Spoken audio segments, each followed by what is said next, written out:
एक बार एक जंगल में रहता था एक जम्बुक धार्मिका नामक। उसके नाम का इतना अच्छा मतलब था, पर उसका स्वभाव पूरा उल्टा और शातिर।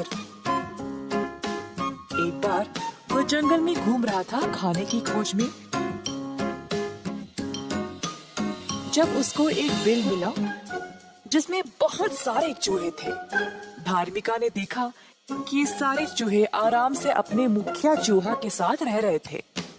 इतने सारे चूहे एक ही जगह पर देखकर धार्मिका बहुत खुश हो गया। उसने सोचा, ये तो बड़ी अच्छी जगह है रहने के लिए। यहीं रहकर मैं रोज चूहे खा सकता हूँ। खाना ढूंढने की जरूरत भी नहीं।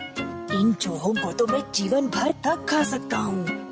अब चूहों को पकड़ने के लिए उसको कोई योजना बनानी पड़ेगी।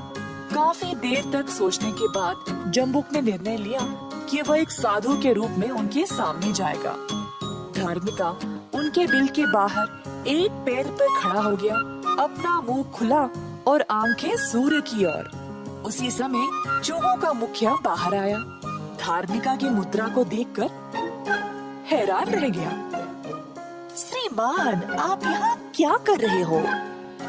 मेरे बच्चे, मैं अपने एक ही पैर पर इसीलिए खड़ा हूँ क्योंकि ये धरती मेरे 4 पैरों का वजन नहीं बर्दाश्त कर पाएगी। पर आपने अपना मुंह खुला क्यों रखा है और सूर्य की ओर क्यों देख रहे हो? मैं हवा के अलावा और कुछ नहीं खाता और केवल सूर्य की ही पूजा करता हूँ। जम्बुक की बातों पर विश्वास करके मुखिया गया बाकी के चूहों को ये बात बताने के लिए। दोस्तों, हम बहुत भाग्यशाली हैं। हमारे बिल के बाहर जो जम्बुक खड़ा है वो एक साधु है। चलो हम सब उसका आशीर्वाद लेते हैं। अतः सारे चूहे बाहर आ गए धार्मिका का आशीर्वाद लेने। दिन भर यही चलता रहा और फिर शाम को सारे चूहे अपने बिल में वापस चले गए। जब आखिरी चूहा वापस जा रहा था, तब धार्मिका ने झट से उसको पकड़ा और खा लिया।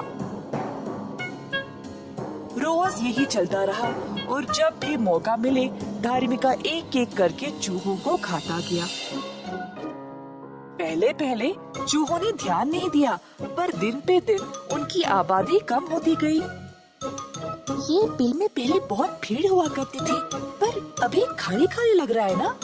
कुछ तो गड़बड़ है। मुखिया को अब जम्बुक पे शक होने लगा। उसने सच पता लगाने का निर्णय लिया। अगली शाम जब चूहे अपने बिल में वापस लौट रहे थे, तब मुखिया भी अंत तक खड़ा रहा और थोड़ी दूर से देख रहा था कि क्या होने वाला है। मुखिया का शक सही निकला, क्योंकि जैसे ही आखिरी चूहा अंदर जाने ही वाला था, जम्बुक ने उस पर झपटी मारा और उसको खा गया। तुरंत मुखिया गया जम्बुक के सामने। धार्मिका हैरान रह गया। मुखिया बोला, धोखेबाज, इतने दिनों से तुम साधु बनने का नाटक कर रहे थे। हमारी बहुत बड़ी सेना है और तुम बस एक ही हो। यहाँ से दफा हो जाओ, नहीं तो हमारे हाथ मर जाओगे। धार्मिका डर गया और तुरंत वहाँ से भाग निकला। धोखेबाज लोग कभी न कभी पकड़े ही जाते हैं।